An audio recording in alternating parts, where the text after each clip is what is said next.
উম্মতে মুসলিমা তোমরা স্মরণ করো তোমাদের নবীজির কথা। হে অডিয়েন্স ভাইয়েরা, স্মরণ করেন আপনার নবীজির কথা। একটা বাচ্চা শিশু দাঁড়িয়ে আছে ঈদ উল ফিতরের দিন, রাসূলুল্লাহ সাল্লাল্লাহু আলাইহি সাল্লাম যাচ্ছেন, তিনি যখন ঈদগাহর দিকে হাঁটা দিচ্ছেন, দেখছেন এই বাচ্চাটা কাঁদতেছে। জিজ্ঞাসা করছেন, বাবু তুমি কাঁদতেছে কেন? বলতেছে, হে ইয়া রাসূলুল্লাহ, আমার পিতা তো যুদ্ধে শহীদ হয়ে গিয়েছে, আমার মা অনেক আগে মারা গিয়েছে। ঈদের দিন দেখলাম অনেক বাচ্চারা সুন্দর সুন্দর পোশাক গায়ে দিয়ে তার বাবার হাত ধরে ঈদগাহে যাচ্ছে।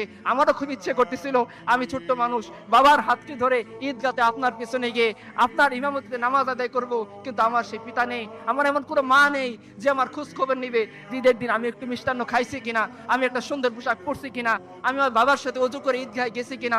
এই জন্য আমার খুব কষ্ট লাগতেছে, আমি একাকে এই কোনায় দাঁড়িয়ে আছি। উম্মতে মুসলিমা শুনে রাখেন, আপনাদের নবী এই বাচ্চাকে হাত ধরে বাসায় নিয়ে গিয়েছেন, খাবার খাইয়েছেন। হুসাইন রাদিয়াল্লাহু আনহুকে যে পোশাক তিনি দিয়েছিলেন ঈদের দিন, ওই পোশাক তিনি পরিয়েছেন এবং তিনি বলেছেন যে এই বাচ্চা তুমি কি এতে সন্তুষ্ট নও? আজকে থেকে মুহাম্মদুর রাসূলুল্লাহ তোমার পিতা, আয়েশা তোমার মা। আমরা হয়তো গাজ্জার সে ছোট্ট সন্তানকে ধরে বলতে পারিনি যে ভাই, প্রিয় বোন, 7 বছরের বোন আমার, তোমার বাবা মারা গেছে, তুমি চিন্তা করো না, তোমার বড় ভাই তোমার সামনে দাঁড়িয়ে আছে।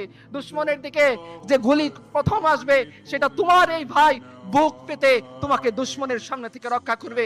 আমরা ওই ছোট্ট বোনকে বলতে পারিনি যে জীবনে যার শরীরে কোনোদিন সূর্যের আলো লাগেনি, তাকে যখন ইহুদি এই বদমাশরা টেনে হিসড়ে তার নেকাব খুলে ফেলছিল, আমার পাগড়িটা দিয়ে তাকে বলতে পারিনি, বোন তোমার যে ভাই যাকে তুমি মুনাফিক মনে করো, সে তার নিফাককে দূর করার জন্য, সে তার ঈমানকে পূর্ণ করার জন্য যে পাগড়ি বেঁধেছিল তোমার জন্য, আজকে সে পাগড়ি তোমাকে দিয়েছে তোমার জন্য।